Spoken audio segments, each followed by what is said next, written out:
بسم اللہ الرحمن الرحیم۔ السلام علیکم۔ آج ہم بات کریں گے لوئر کلاس کورس کی بک لیگل سٹڈیز کے لیسن پلان نمبر 22 ضابطہ فوجداری 1898 کی دفعہ نمبر 160 ضوابط فے۔ پولیس افسران کا گواہان کو حاضر ہونے کا حکم دینے کا اختیار۔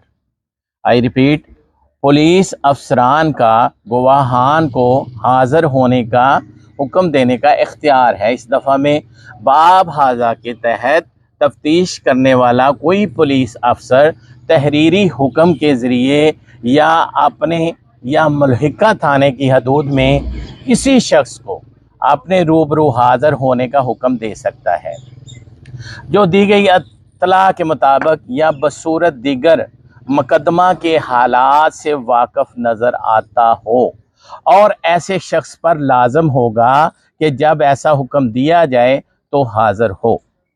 اس کی شرح پہ بات کرتے ہیں۔ دفعہ 160 ضوابط فے کی روح سے پولیس افسر کو اختیار حاصل ہے کہ دوران تفتیش وہ کسی شخص کی حاضری کو اپنے روبرو یا کسی دیگر شخص کے روبرو یقینی بنائے، جبکہ ایسے شخص کو مقدمے کے بارے میں کچھ علم ہو۔ تاہم ایسا حکم تحریری صورت میں ہونا چاہیے۔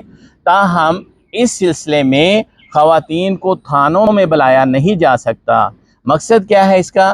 دفعہ ہاذا کا اصل مقصد یہ ہے کہ جرائم کے انکشاف کے سلسلہ میں گواہان کی حاضری اور دستیابی کے لیے معقول انتظام کیا جائے تاکہ وہ بعد میں ملزم کے خلاف یا تجویز مقدمہ میں شہادت دے سکیں۔ یہ تھی دفعہ نمبر 160 ضابطہ فوجداری، پولیس افسران کا گواہان کو حاضر ہونے کا حکم دینے کا اختیار۔ شکریہ۔